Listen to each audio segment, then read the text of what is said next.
Agronautas! Está começando mais um episódio do Escancarar Agro Podcast, o podcast que veio escancarar o conhecimento agro para você, ou a falta dele. Estou mais uma vez aqui, Josi Prado e o Rinaldo Grassi. Tudo bem, Rinaldo? Beleza? Cada dia ele começa de um jeito. E aí, hoje nós vamos falar de um assunto muito legal, que é sobre interpretação de análise de solo e todos os parâmetros, né, as diferenças e tudo mais. Daqui a pouco eu vou apresentar as minhas convidadas especiais aqui, o convidado. Mas antes, aqueles recados básicos que você já sabe. Se você está aqui assistindo a gente do canal do YouTube, por favor, se inscreva nesse canal. Não custa nada para você, são alguns segundos e você ajuda muito a gente a alcançar um público maior aí no agro. E também agradecer os nossos apoiadores, a nossa patrocinadora Master, a JCO Bioprodutos, e também os nossos parceiros aí, a Rádio Cidade. Estamos lá no programa Agrocidade de segunda a sexta-feira aqui na região do Matopiba, e também a nossa parceira revista Adoro. Um abraço, pessoal.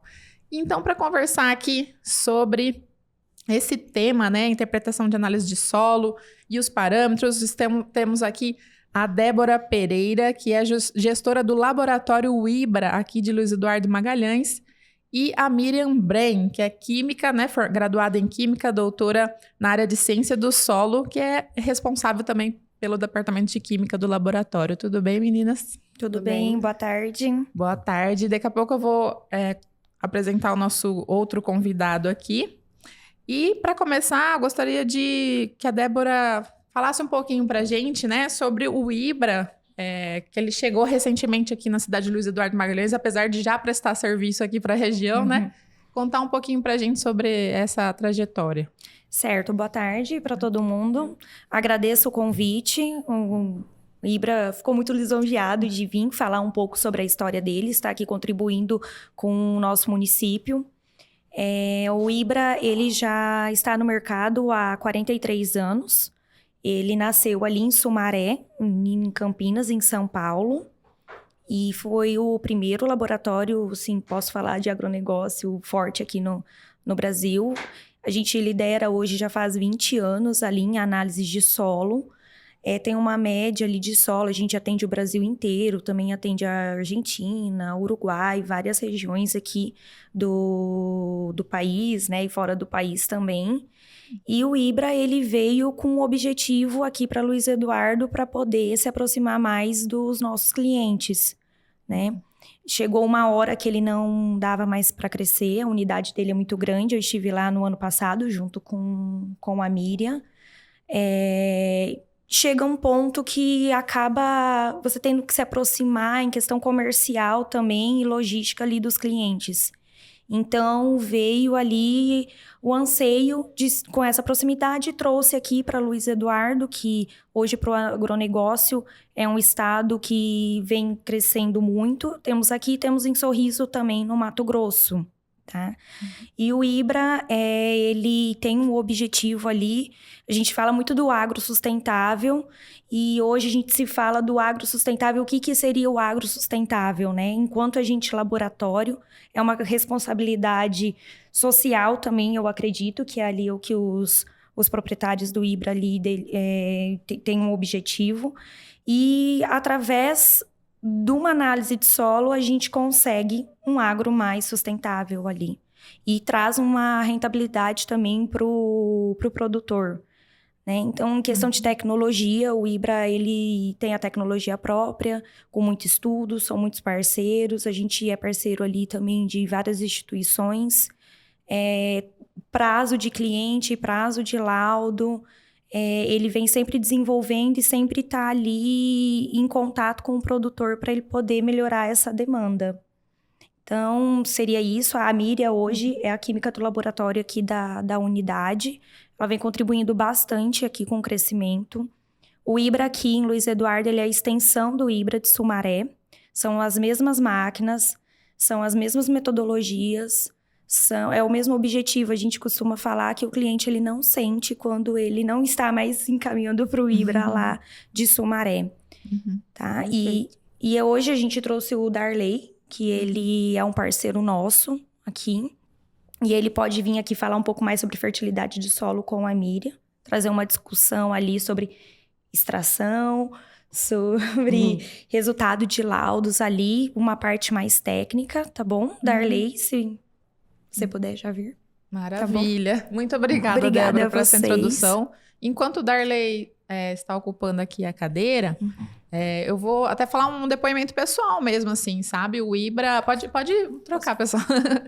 Tranquilo. Bom que no podcast que não é nada formal, a gente vai conversando aqui. O Ibra, como depoimento pessoal, eu trabalhava com agricultura de precisão na fazenda, né? Em 2009, 2010. Opa. Vai explodir aqui.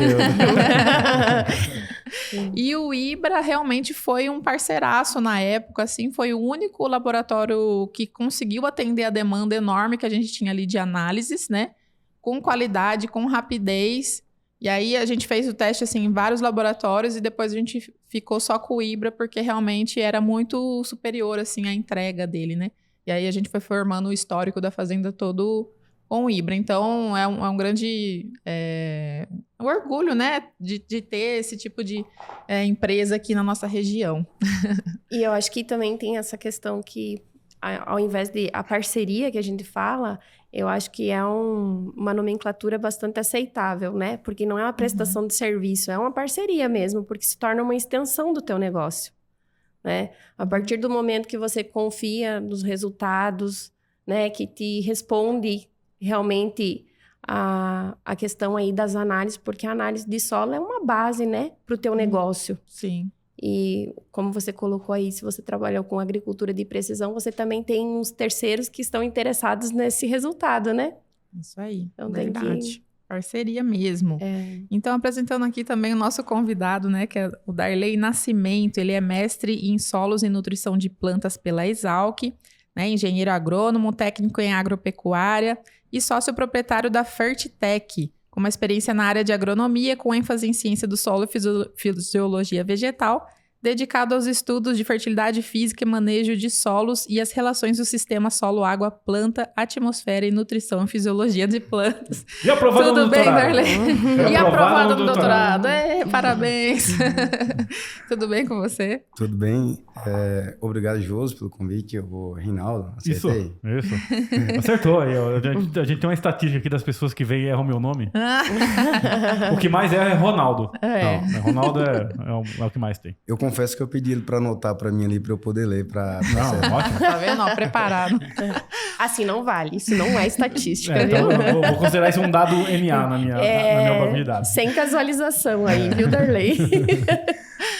Quando a Josi fala assim, parece que eu sou até velho, hein? Mas assim, até antes de ter o podcast e tudo mais, eu tinha um curso online em que eu ensinava a interpretação de análise de solo, né?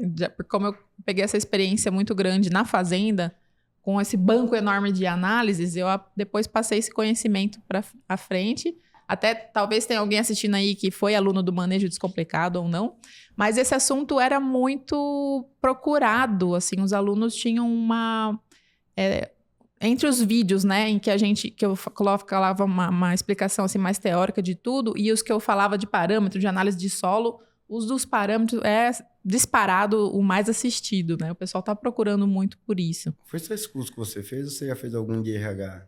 Não, só esse. Que tinha algum de alguma Josi. Ela falou assim, falei, nossa, capaz, foi com ela que eu fiz um curso online para fazer entrevista, né? Sim. A gente se forma e vem para entrar no mercado profissional, às vezes, compra aqueles cursinhos ali pra fazer entrevista. Eu falei, nossa. Não fui, não. Mas assim, como que a gente pode começar, né, em relação... Como fazer a amostra. Acho que pode começar do começo, né? Eu vou dar um exemplo para você. Eu pegou a fazenda lá e não tinha histórico. E a fazenda tem seus, vamos dizer, 10 mil hectares, seus 25 talhões. Vamos jogar números assim, né? E aí? Eu acho que ter a base, né, informações básicas de qual que é o meu solo, tem nematóide ou não tem, você tem um aparato de informações que você tem no primeiro momento se situar para começar a atuar naquela propriedade, né? E aí, nessa alçada do solo, como que eu dinamizo a questão da análise? Posso fazer uma por talhão? Sim, deve, né? Porque, na verdade, a fazenda ela é heterogênea, né? Como um todo. A Josi que trabalhou com agricultura de precisão dentro da própria fazenda ali, ela viu que cada talhão, às vezes, você vai um manejo diferente. Demais. Hoje, a agricultura de precisão, ela vem, como o Reinaldo falou, para a gente fazer histórico com o software que a gente trabalha, né? O próprio do Ibra, que é o DataFarm. o DataFarm, que a gente trabalha também, em parceria com eles. Inclusive, foi um dos pontos que trouxe a gente a trabalhar junto, além do laboratório, vem a plataforma bem completa ali, que dá uma ideia de gestão muito interessante para a fazenda, de que você pode fazer criar a timeline do histórico da fazenda. E como você disse, que criar um histórico. Então, tem uma plataforma que me permite olhar a timeline. Então, isso é muito importante. Então, hoje a Fastech, né, Darley como Fastech, também começamos esse projeto esse ano em sociedade com o Thiago, da Multicrop, Israel, ali da Foco. A gente veio nesse sentido para quê? Para trazer um projeto de agricultura de precisão, no qual a gente pode trabalhar com um grid de 3 ou de 5 hectares, 10, 30, depende, mas se alguém me pergunta, quando o produtor me pergunta, Darley, qual é o mais indicado? Primeiro ano, vamos fazer uma caracterização da sua área bem completa, como você bem colocou, Reinaldo. Então, vamos fazer ali um grid de 3 hectares para a gente fazer um mapeamento o mais detalhado possível da fazenda. Esse era o meu sonho. O problema é os custos, né? A grande questão são os custos, Miriam, só que de primeiro ano, você não precisa fazer essa caracterização dessa forma em todos os anos. Mas pelo menos um ano. Faça um ano para conhecer a fazenda toda. Concordo. Então, você conhece a fazenda com uma palma da sua mão ali. E o interessante do AP, de fazer essas amostragens geolocalizadas, é porque eu posso trabalhar também, não só análise química, posso fazer nematóide, aí você vai criar esse histórico aí de sua área de nematóide. No decorrer da safra, posso trabalhar a parte de análise de folha também para ver como que a planta está respondendo aos níveis de fertilidade, adubação que eu fiz ali.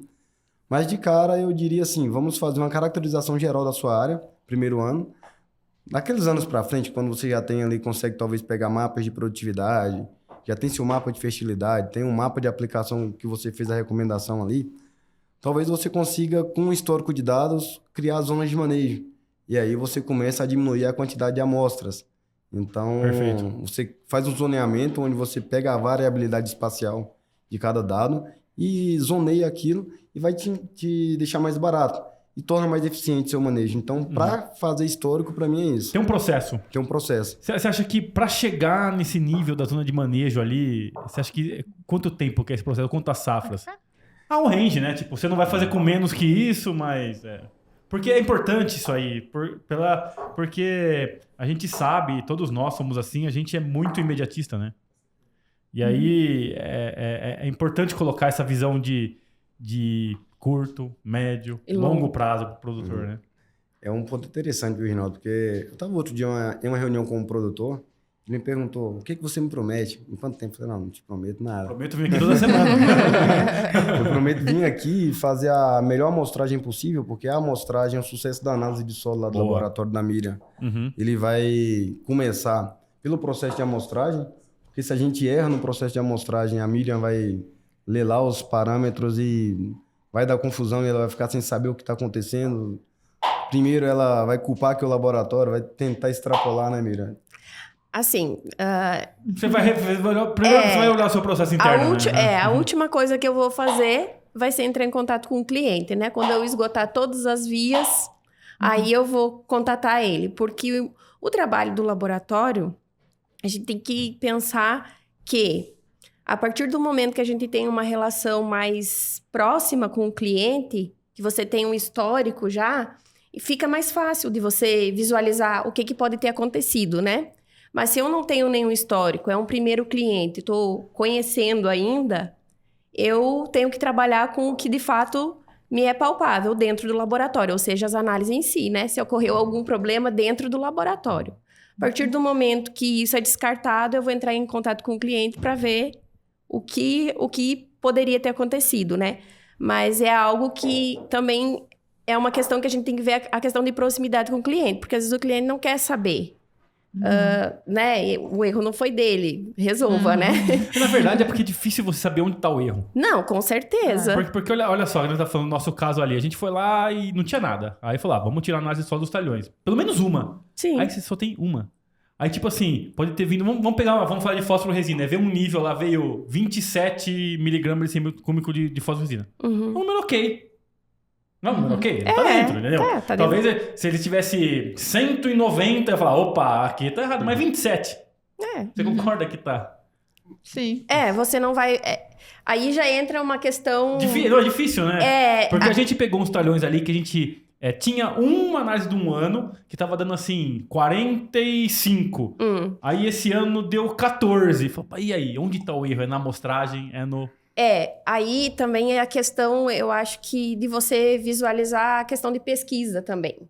Claro que o laboratório não vai estar trabalhando nisso em cima de um produtor que tem um grid alto, de repente, né? Isso tudo... Só que você tem que ter ciência que você não vai estar coletando no mesmo ponto todos os anos. Sim. Mesmo que você tenha um grid baixo, você não vai conseguir ir lá e coletar no mesmo ponto, na mesma... E outra, você trabalha com culturas diferentes. Então, assim, a extração da cultura do nutriente do teu solo é diferenciada.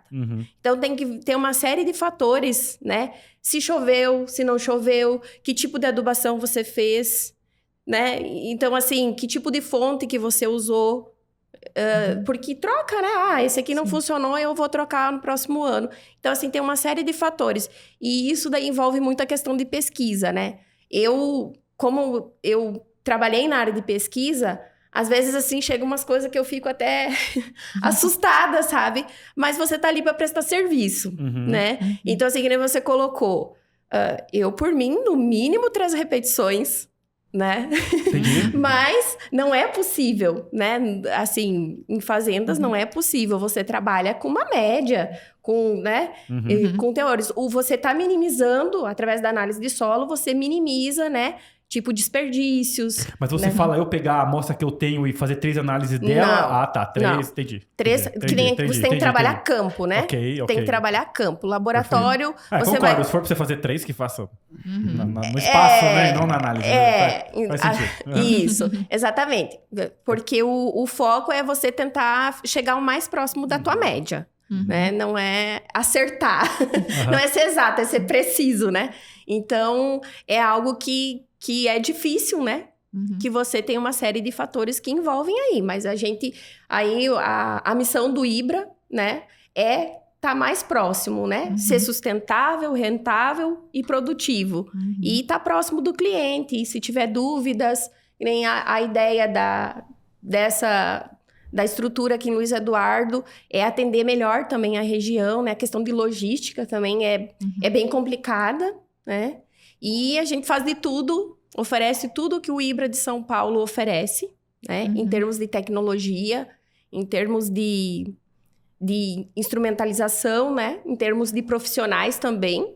Tanto é que a gente iniciou com solo e planta a gente está processando aí.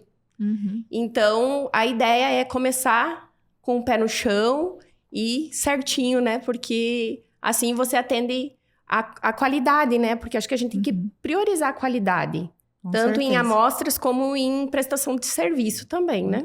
É aquela coisa, um é melhor do que nada, né? Mas tendo a possibilidade, faça o máximo que der, né? Isso. Com um grid menor e tudo mais. É interessante essa questão do grid menor. E o próprio laboratório já fez a triplicata dentro do laboratório, né? Para fazer análise lá. Ah, tá. Mas, voltando à sua pergunta, né, Reinaldo? Seria interessante a gente ter pelo menos 1, 2, 3 anos ali de histórico para que a gente veja a consistência desses dados, desses mapas de fertilidade mesmo, a resposta do manejo. Já que eu fiz uma coleta em grid, me veio um mapa de fertilidade, eu gerei um mapa de recomendação de adubação ou de calagem. É interessante que eu analise a resposta desse solo ao manejo adotado. E a partir dali, com o tempo, a gente sim consiga criar uma zona de manejo, com a interpolação dos dados de fertilidade que a gente está tendo e os dados de produtividade, porque esses dados eles têm que conversar. Os dados de fertilidade, os dados lá da recomendação de adubação com de produtividade. Começou a se conversar, aí você consegue zonear. Zoneou, aí você já está com o seu sistema bem mais fácil de trabalhar e o custo, ele vem e de fato abaixa. E o ponto que eu botei para o produtor, não vou te prometer nada, porque na verdade eu não quero fazer uma promessa para ele, porque eu vou ficar devendo de uma forma que eu preciso entender a fazenda. Sim. Cada fazenda é complexa, tem a quantidade de areia, de silt, de argila daquele solo, tem a qualidade física daquele solo, tem a quantidade de matéria orgânica daquele solo. Então, assim, eu vou ter o mapa da fazenda, mas o que eu vou aplicar a reação do, vamos dizer assim, do insumo que eu aplico naquele solo, ela é diferente em função da fonte, em função da atividade de argila, das condições físicas desse solo, da quantidade de chuva daquela região. Então, eu não posso chegar e simplesmente falar, ó, daqui 2 anos você vai estar assim. Na verdade, eu prometo que eu vou chegar, vou entender da melhor forma possível sua lavoura e vou te ajudar, de fato, a tomar as melhores decisões aqui dentro. Espero que no primeiro ano eu já traga um resultado bem significativo para a sua propriedade, mas eu quero construir algo aqui a longo prazo, entender junto contigo. Para mim, esse é o meu propósito. Entender a fazenda e gerar uma transformação ali.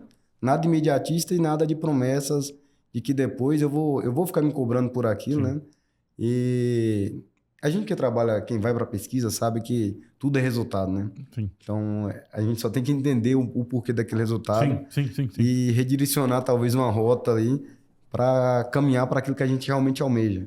Então, meu posicionamento é esse. Mas eu concordo Perfeito. com você. Eu acho que com menos de 3 anos você não faz nada. Não faz. É, Não faz. com É certeza. o primeiro ano é pra entender. Aí no segundo você já vai colocar alguma coisinha ali baseado no entendimento, pra no terceiro você ver o resultado daquela coisinha que você mudou baseado no entendimento. Validar, E aí né? vai. É verdade. De tempos em tempos, voltar ainda a fazer o grid de novo, né? De 3 hectares. Por exemplo, depois sim. que ficou bonitinho, aí depois de um tempo volta a fazer, né? É. Então, só pra gente pontuar, a gente falou assim da questão da quantidade, né? E de tempo. E aí, só pra dar uma passada rapidinho na forma de coleta, porque sempre também é uma dúvida, é sempre bom Tem a falar, polêmica né? da broca. Tem a polêmica daqueles... É. Tem gente que fala que pode, gente fala- como é que vocês veem aí essa Ó, parte? Ó, experiência própria minha. A broca para fazer 20 a 40, principalmente aqui no nosso solo, são mais arenosos, ele contamina demais o 20 a 40. Então, às vezes a gente olha aí para uma análise feita de broca 20 a 40 e você acha que seu pH tá alto, que seus índices estão altos, na verdade não tá, é uma contaminação. Então isso acontece demais. Então assim, sempre quando você conseguir fazer com a sonda, principalmente nos períodos, a gente tem que ser estratégico, na verdade, de definir a época de fazer a amostragem. Que chega uma época também que você não consegue coletar com sonda. Não consegue. O Ibra tem um equipamento lá com Data Farm, que é uma... Eu dei um nome lá que eu mesmo coloquei, eu não sei nem como é que eles chamam lá, mas chamei de sonda dentada que a gente utiliza com a tração da Makita. Então, ela é uma sonda, né? Só que ela é dentada e eu consigo acoplar ela na Makita e ela gira, desce ela na profundidade, só que eu saio com aquele volume de solo certinho, sem risco de contaminação. É tipo um copo. E tipo um copo, Ah, tipo um serra-copo. Aham, Aí ele desce entendi. ali, aí eu tenho um bastão que eu faço até 60 e tem um que eu posso fazer até 1 metro ali, avaliações. E com essa sonda, isso me facilita demais. Claro que tem outros equipamentos mais modernos, que são pneumáticos ali, no jipinho, que é o sonho de consumo, né?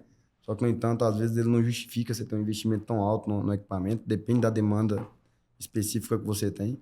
Mas o processo de amostragem, principalmente para a região nossa, a sonda vai ser bem melhor. Quem pensa em 20 a 40, a broca vai dar contaminação. Uhum. Nessa questão, beleza, peguei os grid lá, vou usar a sonda, etc. Eu tenho uma dúvida assim, a questão de fazer uma análise mais profunda, ela segue exatamente a quantidade da análise mais rasa? Quero dizer assim, foi lá e fiz um... Tá bem, beleza, o primeiro ano, vamos dizer que o primeiro ano é o primeiro ano, né? Mas vamos pegar mais pra frente, né?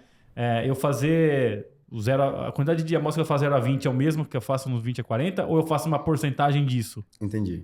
Então, assim, quando você trabalha com grids de até 5 hectares, então de 3 ou de 5, eu faço 70% dos pontos, na verdade, 100% dos pontos é 0 a 20, né? E 30% desses pontos, ele vem com análise de 20 a 40. Uhum. E quando eu trabalho com grids acima de 10, aí eu tenho que fazer em 100% dos pontos fazer 0 a 20, 20 a 40. Entendi.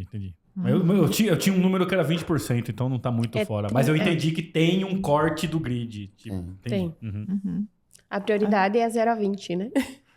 Geralmente é. Sem contar que dentro da própria análise, quando a gente vai fazer para o laboratório, não é 100% delas que faz a análise completa. Então, Tem essa também. então o que a gente faz? A gente faz a completa em 70% dos pontos, né? E Mesmo no 0 a 20. isso mesmo 0 a 20. Porque a gente faz micronutriente, né? Uhum. E deixou uma outra parte que não tem ali os micronutrientes. Entendi. Por quê? Porque o micro você não faz micro em taxa variada. Então, quando você faz tá. já os grids, bastante grid dentro daquela área, você entende como é que vai ser a dinâmica de micro, de fazer um micro de solo, né? Uhum. Então, você já tem uma noção bem interessante, que consegue reduzir o custo do produtor. Não, entendi, faz sentido. Tem relação custo-benefício, Uhum. né, também.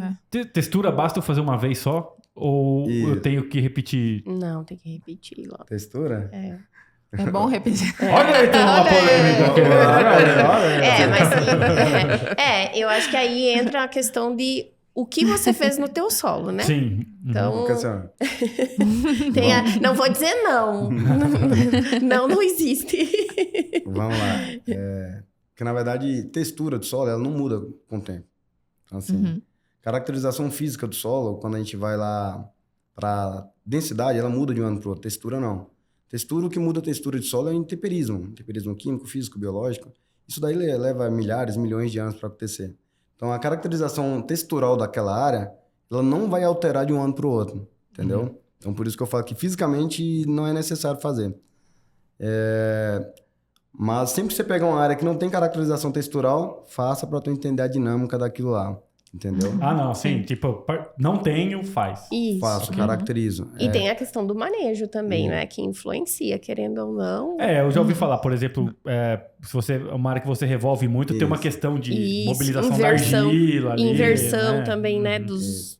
Aí é entender o histórico de manejo da área. Se a área tem se o produtor ele faz essa prática de revolver, aí sim é necessário. Teoricamente, se ele já entrar num plantio direto estabilizado, já fez isso, aí já fica um pouco mais ok, né? É algo que você não tá mexendo, né? Com o sistema. Não, entendi. Aí pronto, fui lá, coletei com o equipamento certo, aquelas recados básicos, né? De evitar contato manual, né? Evitar misturar. Depois Baixa o nosso e-book. Baixa o nosso e-book, maneja os tem lá no site, é verdade. Mas assim, depois disso, condicionar em um local fresco, né? Com temperatura adequada. O que mais que vocês poderiam lembrar? Eu acho que a questão de contaminação aí entra vários cuidados, né? Então, assim... a questão de você não armazenar junto com outros produtos, né? A questão do transporte também, às vezes você tem todo um cuidado durante a coleta e no transporte, às vezes, coloca ali, coloca um saco de RAF, de repente, de algum produto, né? Então, essa questão tem que ter bastante cuidado. Então, do campo até a chegada no laboratório, tem vários riscos. Então, tem que ter muito cuidado, principalmente nessa questão, porque eu acho que a maior contaminação, a não ser essa questão da profundidade, né, lá no campo, tem essa questão do transporte, que eu acho que é a mais... Sim. E a armazenagem, né? As que geram os maiores contaminantes. Identificar bem, né? Isso. E outra coisa é o cuidado durante a coleta, né? Assim, a questão de identificação, às vezes a pessoa tá com muita pressa ou, né? Então, assim... Trabalhar com bastante cuidado. A identificação é brava. Isso. Então, assim, ter bastante cuidado para evitar uma recoleta, para evitar um transtorno que vai... Eu sempre, no laboratório, até às vezes a gente fala... Eu digo para eles, questão de separação de solo, secagem, né? Moagem e cachimbagem, olha, vocês... Tenham muita atenção, porque é todo um processo depois disso, né? E até a gente chegar lá atrás... né? É complicado. Então, tem que ter um cuidado desde o início, não adianta. Então, lá no campo, já está gerando algo que pode, lá na frente, né? Evitando esses erros, né? Um ponto interessante aí, Nada. Equipamento tem que ser inox, né? Tem gente que vai lá com equipamento enferrujado, fazer uma amostragem de solo. Ferro lá nas alturas. Bem lembrado. Não limpa equipamento, às vezes você vai fazer várias profundidades, aí são vários baldinhos, né? E aí, quem tá coletando tem que ficar muito esperto com aquela sequência dos baldinhos, porque é tipo quando você tá ali tiver em casa, for fritar um ovo, é pouco você joga o ovo dentro do lixeirinho e joga a casca dentro da panela. Verdade. Quem nunca, né? Quem nunca? Aí quem tá lá no campo o dia todo fazendo aquilo, cara, presta muita atenção, porque não pode. E o cara vai jogar o automático alguma hora. Né? Uma hora vai no automático, então ele tem que estar muito bem avisado disso daí e esperto que não pode acontecer. Porque se ele pega um pontinho daquele e joga do 0 a 20 pro 20 a 40, aí tá você afirmando pro produtor que ele tem um perfil de solo formado e na verdade não existe aquele perfil. E ele tá confiando na safra dele e a você. Então assim... Que ele tá formando o solo de baixo para cima. Então no final das contas a gente fala, a agricultura ela tá começando da gente lá, né? Então a responsabilidade do sucesso da lavoura do produtor começa com a gente. Sem dúvida. Na amostragem, depois na qualidade do laboratório, que traz esse laudo pra gente. E a partir dali que a gente chega e toma essa decisão. E aquela decisão que vai afetar tudo o resto que vem ali no resto do ciclo, né? Então, até a dinâmica de pragas e doenças são afetadas, né? Em função da recomendação que a gente faz, o equilíbrio que a gente causa, ou o desequilíbrio que a gente causa.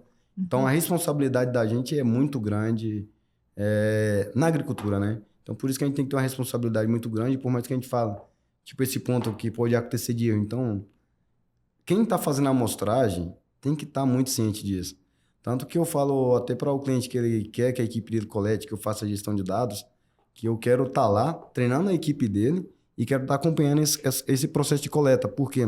Porque essa pessoa que está mostrando, ela tem que saber o que ela está fazendo. Tem que saber a importância do que está fazendo.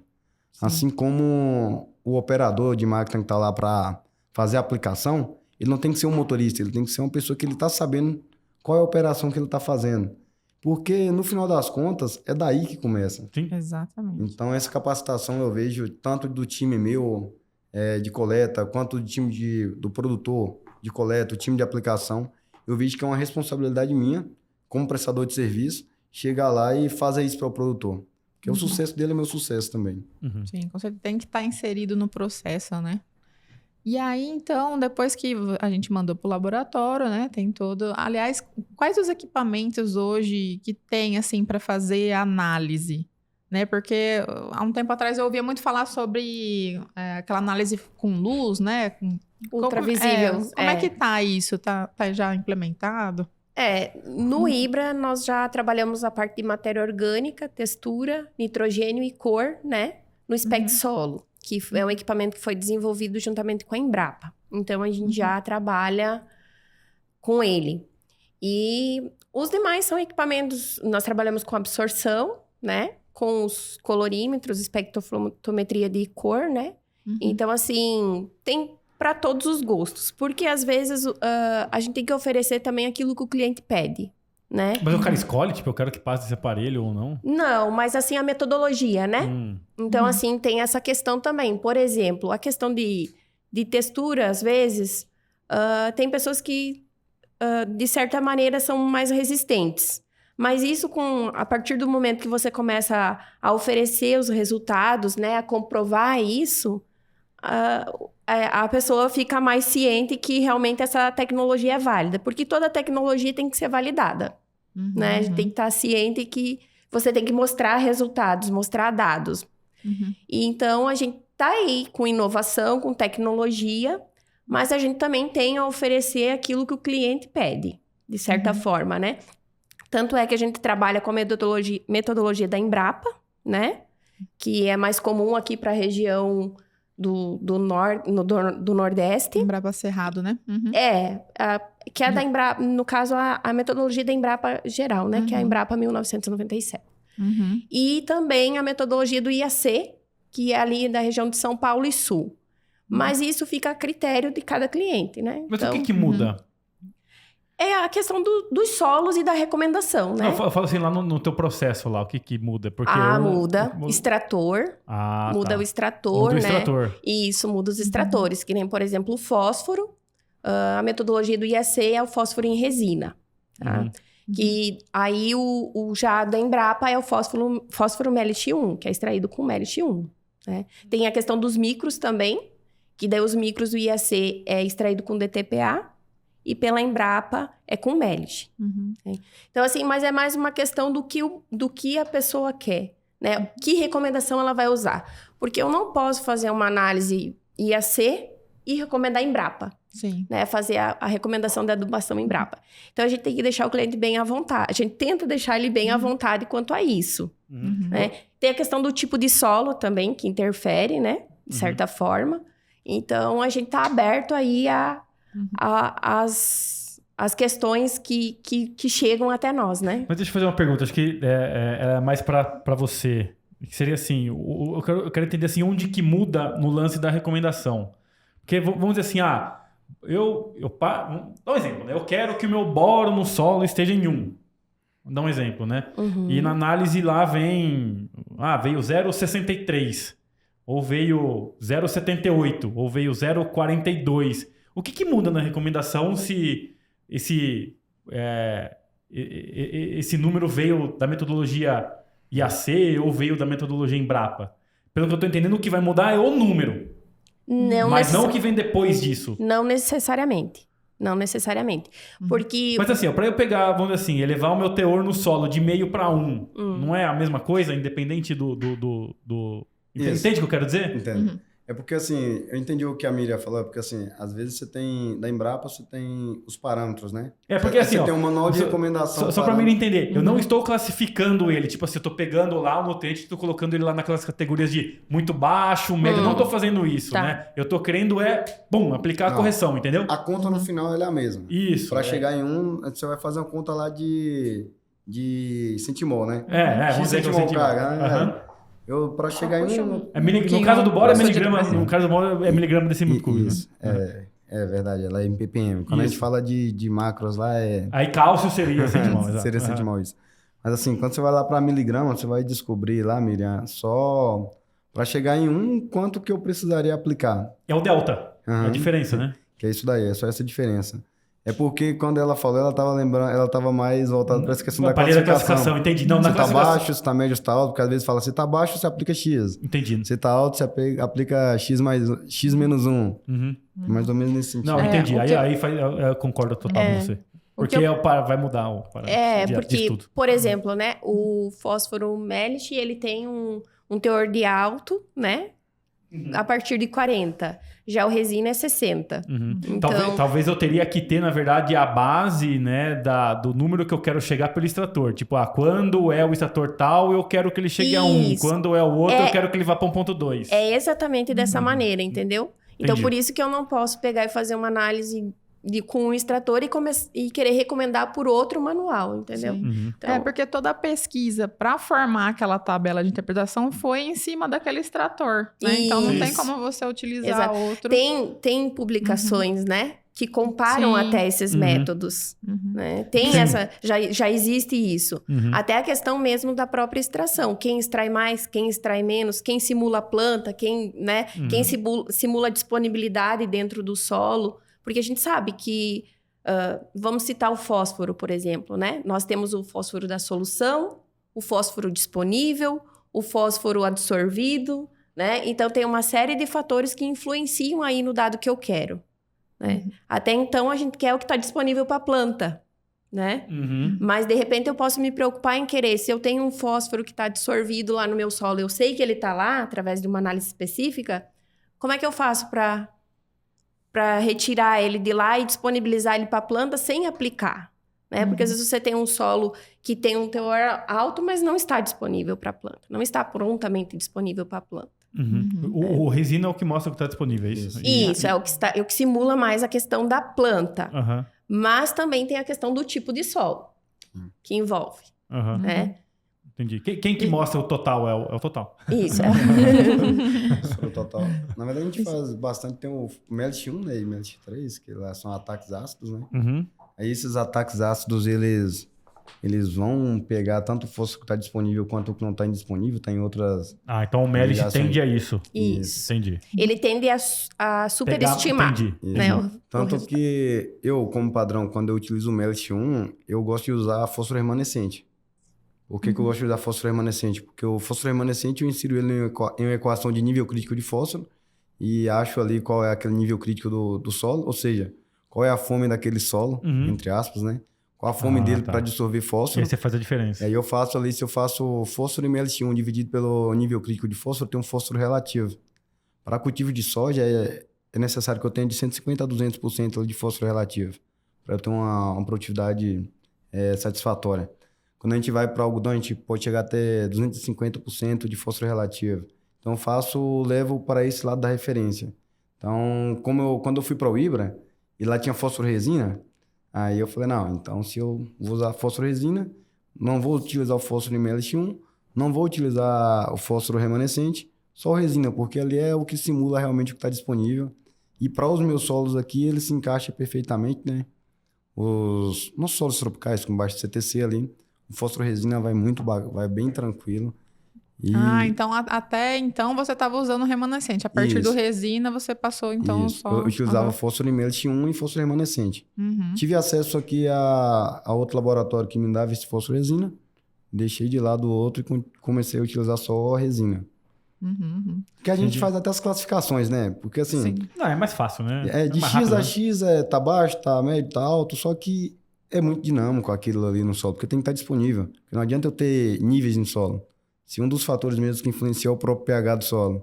A questão da solubilidade, Isso, né? a solubilidade dele ali. Então, é muita dinâmica que vai acontecer ali, que se a gente pega um solo que tem mais fósforo orgânico do que fósforo inorgânico, esse fósforo orgânico ele vai estar muito mais disponível para a planta consegue acessar esse fósforo tão mais fácil do que o inorgânico. Então, são muitas variações que tem ali, que às vezes eu não gosto de olhar só para o índice, né? Como se fosse no MELT. Por isso que eu ia para calcular o nível crítico, para me dar uma noção do que realmente minha planta poderia acessar. Isso que nós estamos falando só de fósforo, né? Só de fósforo. E só para pontuar o que você comentou do cálculo, né? Acho que por isso que é importante você sempre estar escolher um método, porque é o histórico que vai te dizer se aquele cálculo tá dando certo ou não, né? E aí, o que mais que a gente poderia falar em relação a... Me ajuda aí, Rinaldo. Não, na hora que ele tava falando Deu um branco, ali... eu ia falar um negócio que... Na hora que ele tava falando ali da questão de pega o MLX1 e eu pensei aqui, cara, quanto mais conversa de solos, e é independente, né? Hoje conversou bastante anteriormente com o pessoal da área de microbiologia, né? Que, nossa, aí, né? Mas vamos pegar na química, que ela já é a mais conhecida, é a mais consolidada, e quanto mais você conversa com mais gente, você vê o tanto que tem jeito diferente de olhar para aquele negócio. É impressionante, impressionante. E a gente não pode esquecer que o solo é dinâmico, né? Sim. Não existe um correto. Eu tenho que saber um todo. Eu tenho que saber da biologia, eu tenho que saber da química, eu tenho que saber da física, né? Tenho que saber a parte externa também de como está, né? A questão da disponibilidade de água. Tem uma série de fatores que envolve aí, né? Demais. Em relação à adubação de correção, né, Darley, o que você normalmente utiliza lá com os seus clientes? Porque tem gente que gosta de, vou corrigir até o nível adequado e depois trabalhar com exportação. Tem gente, não, quero pro alto. É assim, variável mesmo? O que você normalmente vê? Vai do bolso do cara, né? Rinaldo falou o segredo, né? Porque, na verdade, assim, é um ponto que eu trago muito, é que existe o mundo ideal e existe o mundo real. Boa. E eu tenho que estar lado a lado ao produtor. Que existe, eu vou fazer meu mapa, tentar levar para esse nível ideal, para esse mundo ideal. Só que, no entanto, eu preciso sentar com o produtor para decidir junto com ele qual vai ser o mundo real dele. Porque se eu deixar só mandar os mapas ali, talvez ele vai tomar uma decisão. Mas isso aqui tá caro, tal, eu acho que vou fazer isso. Vou aplicar esse insumo. No final das contas, talvez ele tome uma decisão do insumo errado. Sim, tá desalinhado com a estratégia. Tá desalinhado com a estratégia. Então, por isso que eu desenho aquele mundo ideal, né? De levar tudo para os níveis... Na verdade, assim, a gente chega na régua. Então, chega na régua ali de onde seria o ideal e não quer baixar dessa régua, quer sempre manter acima. No entanto, como você falou ali, tá muito relacionado com o bolso do produtor.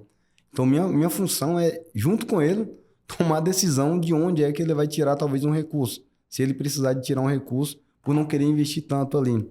Então, é muito mais relacionado a isso. Eu também tenho muito esse pensamento, assim, do tipo assim, beleza, melhor dos mundos, qual que é aquele? Ok. Qualquer coisa que eu fizer naquela direção e estando hoje cada vez mais próximo é o caminho. E aí, vai ter hora que você vai acelerar mais, vai ter hora que você vai menos veloz, né? E etc. Mas eu acho que, não sei se você... ia para esse tipo de linha ou a pergunta ela ia para isso, seria o passo a passo, né? Sim, em sim. termos de então. fertilidade, né? Uhum. Então, vamos dizer assim, a primeira coisa que você faz, corrige a acidez, depois pensa no normalmente nível de fósforo. É. Só lá na frente você vai pensar no micronutriente, sabe? Meio que um... É um passo a passo. Realmente, o Não que a gente queira divulgar o seu segredo aí. Pra todo mundo. Como é que fala? O pulo do gato a gente pulo nunca do dá, né? Deixa pro gato. Não, mas isso é interessante, sabe? Para mim, tudo começa na correção. Correção, fala assim, de condicionamento químico de perfil. Então, se um dos fatores que afetam a disponibilidade de nutriente é pH, então eu preciso corrigir esse pH. E eu vejo muito que a gente... Na verdade, eu coloco a gente, né, que nós profissionais do agro, estamos todos inseridos nisso aí, a gente... Não sei se eu digo que a gente peca um pouco, mas a gente não tem todo aquele sucesso que a gente deveria ter no processo de calagem, de correção. A gente ainda tem muito solo aqui, áreas velhas, com pHs ali abaixo de 6 e tal. E muitas das vezes vem do método de recomendação, vem pelo produtor não olhar a qualidade física de calcário, a gente só olha lá que tem 16 de magnésio, 30 de cálcio. E aí a gente fica olhando para aquilo, tudo bem, eu fiz NC e tal, deu X tonelada, vou aplicar. Só que na hora de fazer, que você compra o material, nem sempre vem aquela mesma qualidade física do calcário que deveria vir. E a gente, às vezes, joga pedras na nossa lavoura, que deveria estar em pó. E essas pedras não reagem, não dão o condicionamento da forma que a gente precisaria. Então, por isso que, às vezes, a gente aplica o calcário e no outro ano o produtor, nossa, mas não aumentou meu pH. Meu nível de magnésio não chegou no que eu queria. Mas por quê? Porque a gente não está olhando para a característica física do calcário. Ou seja, a física importa demais, não é só química. Então, fiz até um vídeo ontem lá pro meu Instagram, né? Falando um pouco disso também, sobre a questão da gente observar a qualidade física de calcário. Porque reatividade calcária é calculada em função de granulometria. E cada fração granulométrica daquela tem uma reatividade específica. Calcário, ele é classificado em peneira 10, 20, 50, 10, 20, 50 e fundo. O que fica na peneira 10 não reage de forma nenhuma. Aquelas pedrinhas não vão reagir, elas vão sofrer intemperismo, que é com muito tempo. Se você vai para um calcário, para a peneira que fica na peneira 20, reage 20%. Vai para a peneira 50, reage 60%. Vai para a peneira de fundo, tudo que passa para o fundo, que é aquele pó, que o melhor calcário na nossa região tem 72, 74, é o que a gente observa ali. O que acontece? O que é essa reatividade? É a média ponderada de quanto de cada partícula, de cada fração de peneira tem, versus a reatividade daquilo ali. Então, quando você recebe um PRNT, tudo bem, tem 80% de PRNT, mas realmente é aquele PRNT? Por quê? Porque a gente tem que olhar o seguinte, peneira 10 reage com... Nunca reage, vamos dizer assim, que é infinito, né? É tão pequeno que, vamos dizer assim. A peneira 20 vai reagir em 72 meses, a peneira de 50 vai estar ali em 12 meses, e só o fundo que reage ali dentro dos 4 meses, que é o que a gente está esperando para a cultura. Então, saber como é que está a qualidade física desse calcário vai me permitir, ao invés de usar aquele PRNT lá, todo ali, talvez eu faça um recálculo. Sim. Faz um ajuste nele. Para fazer um ajuste para esperar, assim, nesses 4 meses eu posso esperar isso daqui no meu calcário. Então, uma das coisas que eu faço é esse ajuste. Por quê? Porque aí eu sei que realmente o que eu estou aplicando ali, quando eu faço esse ajuste, vai me entregar aqueles índices que eu estou precisando. Então, essa correção eu faço. E quando eu faço essa correção, o que é incrível, porque dentro de 1, 2 anos a gente começa a observar o quê? Os índices do solo do produtor começando a mudar todo ali. Então, você fala, rapaz, de fato, a qualidade física, quando você observa e ajusta, a gente consegue aumentar esse magnésio, a gente consegue aumentar esse pH. Aumentei magnésio, aumentei o pH, aumentei automaticamente cálcio e magnésio, que aumentando esses níveis no solo. E depois os outros nutrientes, eles vão fazer o quê? Vão aumentar a disponibilidade. Naquele gráficozinho do Malavolta lá, né? Disponibilidade em função de pH. E ali todos aí podem acessar.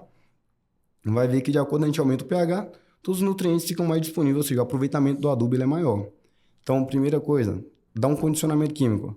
Mas abertura de área. Abertura de área, infelizmente, né? Primeiro ano a gente vai ter que sofrer um pouquinho as dores, porque o solo não está preparado. A gente vai ter que realmente aplicar calcário. Vamos ter que aproveitar a operação para jogar um fósforo ali também, por mais que o solo ainda não está na condição adequada para receber um fósforo. Mas é a oportunidade que você tem, né? Mas é a oportunidade que eu tenho para fazer essa operação, porque senão eu vou ter que fazer em um ano a operação de jogar calcário, fazer tudo aquilo, depois em outro ano voltar e incorporar fósforo. Então, por mais que tenha aquela questão da adsorção ali, mas eu tenho que aproveitar aquela operação. É um risco calculado. É um risco calculado, então a gente já calcula aquilo lá. Então a gente já vai entrar com a braquiária, vai entrar com culturas que tem uma capacidade ali de... Solubilizar, né?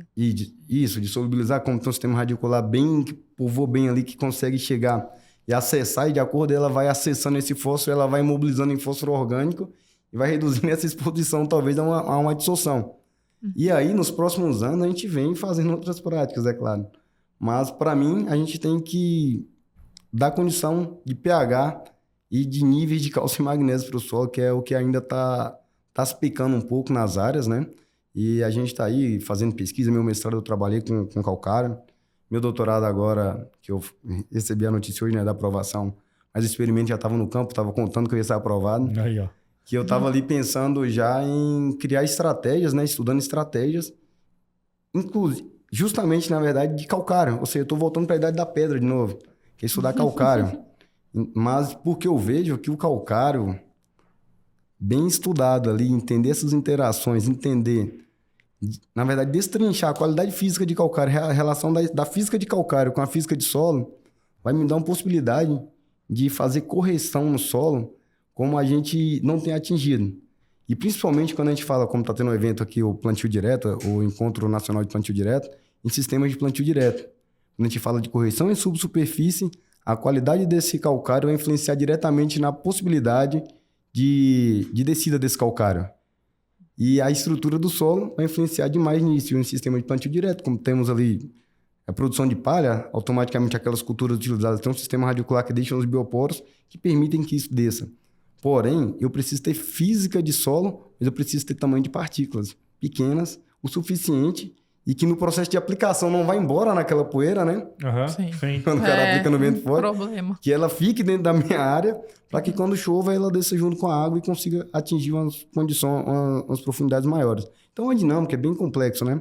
Mas eu tenho esse sonho, na verdade, de vamos destrinchar o máximo de resultados aqui na região e depois estar expondo isso para o produtor da região do Cerrado, de uma forma que a gente consiga, de fato, contribuir para a agricultura regional. E essa prática de molhar o calcário, o que você acha? E você também como química. Para aplicar no Hércules tem que ser, né? Então, é uma prática que, na verdade, ela facilita a nossa aplicação, né? Então, mas se você molhar o calcário, você tem que ter uma noção da umidade ali para ajustar a sua dose. Porque você bota X... não, sim. Não, mas cara, então pode, né? Não, mas, eu acho que a pergunta dela é tecnicamente... Não pode. Não pode. Ok. Não tem problema, não. Não, mas isso aí dá para gerenciar. Você falou das partículas ali, etc. E pelo que eu entendi, quanto mais fino, melhor. Isso. O nosso objetivo, né? Superfície específica, né? Quanto menor, Sim. né? maior superfície área, de contato. Exatamente. Principalmente quando eu vou para sistema de plantio direto, que aí eu não tenho incorporação ali, etc, né? Mas tem alguma situação que ter partículas maiores é desejável? Por exemplo, na abertura de área que eu trabalho com superdoses e realmente eu tento trabalhar um revolvimento mais profundo possível. Nessa situação, faz sentido? Ou poderia? Ou não? Rinaldo, eu vou te falar uma coisa que ela é muito polêmica, sabe? Na verdade. Só que eu vou chamar agora o pessoal para refletir um pouco disso daí. Vou fazer uma abertura de área. Eu falei para você, ele já tem estudos mostrando o tempo de reatividade dessas partículas e tal, tudo mais. Mas é um ponto interessante. O calcário, ele tem um ponto de saturação ali até onde ele reage. Então, não quer dizer que eu vou aplicar lá, por mais que eu aplique um calcário fino, que eu aplique uma dose muito alta, que esse pH vai passar, vai chegar a 7,5, 8, 9. Isso aí não vai acontecer. Então, a própria partícula fina, ela pode ficar ali como residual. Porque no solo é dinâmico. A gente pensa que aplicou calcário, que automaticamente reagiu, que aumentou tudo no solo, o pH ficou perfeito. Não. A partícula está ali o tempo todo, está tendo interação com o sistema radicular acidificando no solo, e aquela partícula reagindo. Se fisicamente ela está em algum local ali em que não desceu, que ela não vai descer tanto assim também, que nem todas as partículas são tão pequenininhas ao ponto de poder ir embora. Então só 30% mais ou menos ali tem um tamanho de menos que 0,1 milímetro, que poderia passar por qualquer macroporo no processo de drenagem de água. Então, só 30% de calcário teria essa possibilidade de descida. Então, o que acontece? Eu não trabalharia com calcário de grosseiro. Tá. Sendo bem sincero. Não trabalharia com calcário grosseiro por quê? Eu prefiro ter partículas ali Que quando numa condição que eu cheguei no pH próximo de 6,5, 6,7... Ela está pronta para... 8. Aí a planta não está utilizando mais, ele está ali, mas se baixou o pH, superfície específica de contato bem alta, né? Então, assim ficou um pouco, ele reagiu, voltou deu cálcio ou magnésio para minha solução. Sem contar uma coisa, nossa CTC é baixa. A gente não tem capacidade de reter tanto cátion assim, por mais que a gente faça uma dose tão alta. Então, é necessário que ele não reaja mesmo. Só que para isso não é necessário que as partículas sejam grossas, eu entendi. Não precisa, porque a gente vai ficar esperando, às vezes, a ação de intemperismo. Não, eu entendi. Entendi. Não, faz total sentido. E na verdade, quando a gente vai para essa parte da química do solo, como ela é muito numérica, né? A gente espera muita exatidão nas coisas, né? E não é exato. E a gente já viu várias... Lá, fazia os trabalhos de agricultura de precisão, teve um ano lá que a gente fez o calcário imaginando... Qual que era o nosso objetivo? Elevar o cálcio para 2 centimol de carga por decímetro cúbico. Era esse o objetivo, né? E a gente já tinha vindo de um ano que tinha sido o primeiro de agricultura de precisão, em que foi feito lá a elevação para 70% da saturação em área total, e teve talhões que pegaram doses mais pesadas, outro não. Então, assim, a gente já partia de um primeiro trabalho feito, e no segundo ou terceiro ano a gente quis complementar ele, né? Colocar uma camada em cima, visando que o nosso cálcio tinha que ir para 2, né? Pegamos, fizemos os cálculos, fizemos tudo de novo. No outro ano, quando foi fazer a análise de solo, não subiu do jeito que a gente queria, né? Então, acho que é um pouco disso, né? Dessas relações que vão acontecendo que fogem um pouquinho da nossa compreensão, que tende a ser muito matemática quando vai para a linha de análise de solo, né? Isso, a gente acha que chegou lá, aconteceu. Eu fiz em meu mestrado, tá lá na biblioteca da USP, quem quiser olhar lá, é mobilidade calcária e sua relação com a estrutura porosa do solo. O Emerson vai pôr o link aí.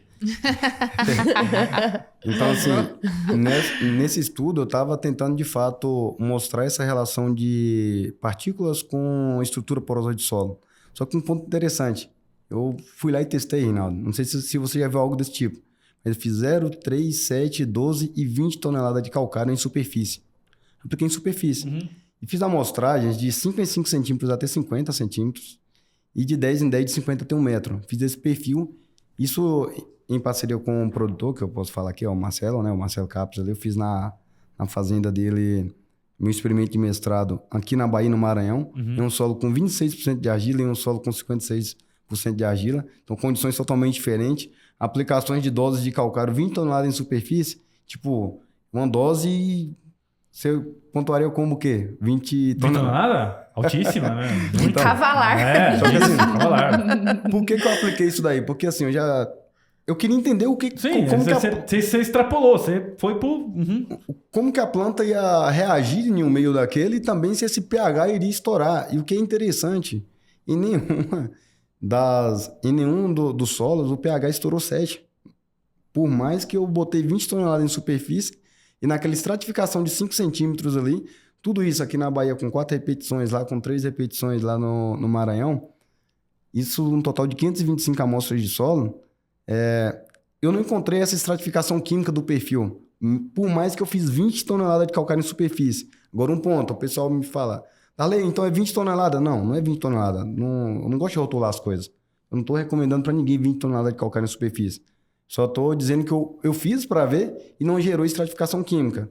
Mas o que é interessante, 3 toneladas naquela área, aqui onde deu um maior efeito de mobilidade, porque tinha uma estrutura porosa melhor do que lá não deu mobilidade, de fato, mas um ponto interessante que eu pontuo aqui é que 3 toneladas aqui deu um resultado de correção semelhante ao de 20.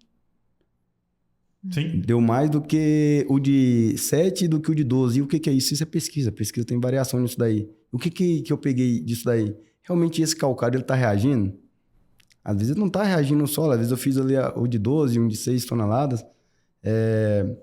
Depender do local, como tem variabilidade espacial ali no solo, isso daí deu alguma interação lá ou não reagiu, porque não apareceu na análise. A de 20 toneladas já apareceu. A de 3 toneladas chegou a 45 centímetros de mobilidade dentro de um ano, dentro de uma safra aqui. No Maranhão não desceu nem 5 centímetros. É um ponto interessante nos estudos de mobilidade, porque quando a gente vai lá para os estudos de São Paulo, Paraná, Rio Grande do Sul, alguns que na verdade, uma gama que eu já vi, não conseguiam mobilidade, mas você vai olhar para a característica do solo, é uma. A característica da região nossa é outra, então É um ponto muito interessante, sabe? E o que eu te falo? Por que talvez nesse calcário que eu fiz não deu uma diferença tão grande? Eu utilizei um calcário, não vou falar o nome da empresa, mas eu utilizei um calcário que ele não é moído num moinho convencional como o daqui. Eu utilizei um calcário moído num moinho de bola, que é a mesma qualidade de um cimento. Então, eu utilizei um calcário de uma empresa que faz cimento, e aí, com aquela mesma qualidade de moagem do cimento. Então, assim, tinha muitas partículas pequenas. Ou seja, quanto maior a qualidade física desse calcário, vamos dizer assim, uma dose menor, dá um resultado muito maior.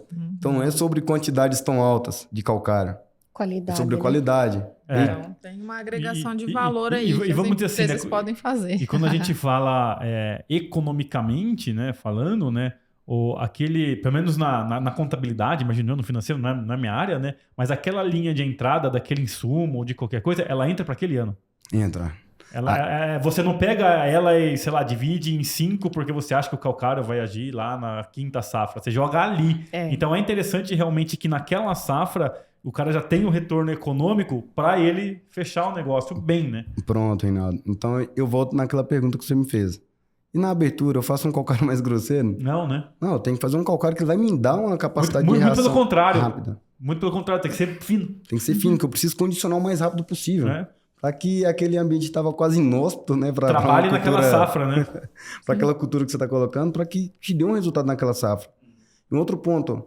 Dali, vou fazer uma dose tão grande de cara ou vou fazer doses talvez um pouco menores. Só que menores tem os pontos que eu pontuo com menores e maiores, né? Mas assim, eu prefiro às vezes a gente fazer igual eu te falei, Reinaldo. Vou para qualidade, talvez eu trabalho doses menores quando eu falo, não é 500 quilos, menos que 1.000 quilos de calcário, que eu não faço isso daí. Mas em doses ali de 3, 4 toneladas, a depender, claro, da análise de tudo mais, se eu quero construir em profundidade, vamos dizer assim. Mas o que acontece? Eu faço uma condição em que eu dou uma reação dentro do ano para o produtor, gero receita. Isso. Esse produtor tendo mais receita, o que ele vai fazer? Ele vai investir de novo, aí eu posso botar mais, fora daquele intervalo que o pessoal fala, de tantos em tantos anos. Não, vamos fazer todo ano aqui, uma quantidade menor talvez, e gerando receita, e aí a gente vai fazendo um efeito cascata junto com o produtor, e todo ano ele vai colhendo um pouco mais, vamos condicionando mais esse solo. Por isso que eu falo, não vou te prometer que em 1 ano, que em 3 anos, que em 5 anos. Depende muito da capacidade de investimento e a qualidade do material que a gente vai ter para fazer essa aplicação na área. Então, para mim, aí é onde que a brincadeira do agrônomo, de ser agrônomo, fica gostosa, né? Que é onde a gente entra aí para tomar essa decisão. Verdade. Pessoal, já estamos caminhando quase para o final do episódio. Nossa, passou muito rápido, não deu para falar quase nada. Eu ia perguntar para ela o que eu consigo fazer se eu juntar 8 carbono, 16 hidrogênio, 2 nitrogênio, mais 3 cálcio. Depende de onde você vai colocar eles. Tá? Olha. Vai ser num lugar visível. Mas a posição lá na estrutura muda tudo, viu? Mas vamos finalizar. Eu vou chamar isso daqui de parte 1, né? Porque a gente vai ter que ter uma continuação aí da interpretação, porque a gente chegou só no pH. E eu vou finalizar só você comentando, Miri, essa diferença do pH em cloreto de cálcio e água, que o pessoal pergunta muito também, e quando usar um ou outro, só pra gente fechar a conversa aqui. O pH em água é algo que está mais disponível, né? Que é o mais usado na análise de solo é um cloreto de cálcio, que é o que vai responder com mais exatidão aí o que realmente tá ali para a planta, né? Porque a gente sabe que a solução do solo, ela não é totalmente neutra, né? Então, eu não posso simular só com água essa questão. Então, por isso que entra aí a questão do cloreto de cálcio para simular realmente aquilo que a planta está encontrando ali no solo, né? E daí também entra a questão dos nutrientes, né? Porque os nutrientes também interferem nessa questão da solução, né? Tem sempre um que dá mais alto que o outro também, né? Isso. Então, e aí, no caso, nem precisa pedir, então, de água? Ou assim, depende, assim, porque às vezes tem alguns modelos, né? Que eles exigem pH em água, né? Uma dica interessante, sabe? Porque eu tava falando com o Carlos, lá do Data Farm, né? Eu achei um ponto interessante quando a gente fez uma amostragem de solo, demorou um pouquinho na logística, né? Pra chegar no laboratório, quando eu tava mandando para lá. E aí, o que aconteceu? O pH em água para o pH em CaCl, geralmente eles tendem a dar uma lógica, né? De diferença de um para o outro, pelo menos. E ali começou a não dar tanto essa lógica. E eu perguntei para o Carlos, nossa, Carlos, mas olha essa variação. Tá. Aí o Carlos falou, Darley, uma dica. Se você vai fazer uma amostragem de solo e tem certeza que vai demorar pelo menos 15 dias para ela ser analisada, faz só pH em CaCl2. Porque o pH em água vai sofrer muita variação. E se você for fazer rapidão ali, coletor, levou no laboratório, já vamos fazer a análise, pH em água vai dar uma exatidão interessante também. Mas o pH em CaCl2 ele é muito mais estável, né? Representa bem mais a realidade de uma análise de solo do que o pH em água. Porque o cuidado da amostra, o tempo da amostragem ali, até o período de avaliação, pode ser que... Na realidade, concentra, né? Então, não é... Porque Você ele vai perde secando? água. Ele perde Entendi. água, na realidade, né? Até chegar. E daí, já a questão do sal, né? Que é o cloreto de cálcio, ele vai extrair melhor, né? Mas quando A questão chega, da porque acidez. quando chega, imagino que a amostra ela tem um padrão de umidade para ser analisada, né? Sim. Mas geralmente você mais seca ela. O Sim. fato de umedecer não... Ou às vezes existe. Daí a questão aí é mais a questão do cuidado, né? Com a amostra. Porque a gente seca elas a 40 graus, Ah, tá. né? Pra, tipo, uniformizar. Pra você ter um padrão. Solo é a 40 graus e folha 70 graus. Então, porque tem a questão do carbono também. Então, assim, essa questão da secagem tem vários viés, né? Porque você tem que ter cuidado para não estar interferindo no resultado de outros elementos ali daquela matriz, né? Que você está avaliando. Agora, acho que o Darley até essa questão do Data Farm mesmo, né? Eles têm lá no pacote o pH em água e o pH em cloreto de cálcio, né? Tem. No começo eu tinha feito até o pacote lá com pH em água. Eu tenho até que alterar esse orçamento. Bom. Aproveita que eles estão com desconto. Promoção Muito do bem. 19º Encontro Nacional de Plantio Direto. Aí, ó, tá vendo? Então, já que eu estou caminhando aqui para o final do episódio, eu vou deixar, então, um espaço para vocês, as considerações finais, né? Se você quiser colocar as promoções. Brincadeira. Com o cupom.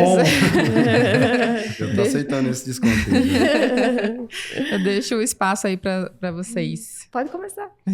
Passa suas redes. As redes onde encontra, né? Então, pessoal, vocês vão me encontrar no Instagram. Tá lá, MSC Darley. Em meu perfil do Instagram eu venho falando bastante dando dicas sobre fertilidade de solo. Principalmente eu falo bastante de calcário. Eu tava brincando com o professor Tesoto outro dia. Eu acho que eu voltei para a idade da pedra, que eu tô voltando a estudar calcário de novo. Mas é porque eu vejo que é um ponto que está um pouco esquecido, talvez, e que a gente deve recuperar essa pesquisa nessa linha para poder ajudar o agricultor. Então, eu estou divulgando bastante coisa em meu perfil do Instagram, e hoje é só Instagram mesmo. Tem o da Fastech, que é Fastech Agro, também tem bastante conteúdo lá. E a cada dia a gente vai estar alimentando lá sobre fertilidade do solo e principalmente descobrindo aí tudo que a gente vem descobrindo sobre calcário, a gente vem trazendo ali. E outros parâmetros de fertilidade, que a gente tem muita pesquisa na área de fertilidade do solo na Multicrop, na Multicrop, né? Na Foco também. Então, tem os Instagram da Multicrop, da Foco. Então, resultados de pesquisa na Multicrop que a gente pega em geral, né? Então, tem pesquisa em todos os segmentos do agro lá. E tem a Foco Consultoria também, que é o Israel, né? Meu outro sócio, que é o que faz a parte da consultoria. Então, a gente está sempre ali trazendo novidade para vocês. E agradecer o espaço para a gente poder discutir um pouco sobre esses temas. Temos muitos outros temas aí para poder discutir, tem bastante coisa, né? Fico na espera do novo convite, né, Miriam? Para a gente voltar aí para discutir um pouco mais. É isso, um abraço a todos. Ao produtor e ao profissional do agro, observem o calcário. Isso é uma mensagem que eu deixo sempre. Tem gente aí falando que 12 toneladas é o que está mais respondendo. Não é quantidade de calcário, é qualidade de calcário. Olhe qualidade de calcário. Não siga a receita de bolo de recomendação de calcário, que é 12 toneladas, que é não sei quanto. É análise de solo e análise da qualidade do seu calcário. Então, vamos ser... Nesse Luiz Eduardo, não sei quantos agrônomos tem por aqui, mas... Bastante. Muitos. Mas olha o tanto de gente que tem aqui, hein, pra gente ficar falando que é 12 toneladas, que é 10 ou que é 5, e que é o ideal. O tanto de agrônomo que tem aqui para pegar, olhar esses dados e poder fazer uma recomendação personalizada para cada produtor. Então, essa é a minha mensagem para que a gente consiga, de fato, construir uma agricultura mais produtiva, mais rentável e, vamos dizer assim, mais sustentável, né? Show.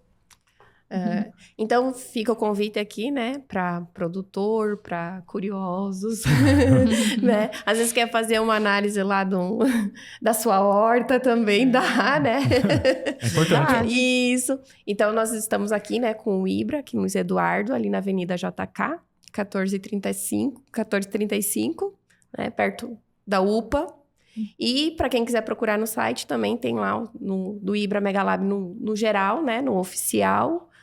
Temos no Mato Grosso também uma unidade, né? Sumaré a matriz aqui, e tem mais 2 unidades que estão aí caminhando para a inauguração. Então, o nosso foco é o cliente, estar mais próximo dele, e estamos abertos para orçamentos, para dúvidas, né? Só nos procurar. Principalmente por orçamentos. Maravilha.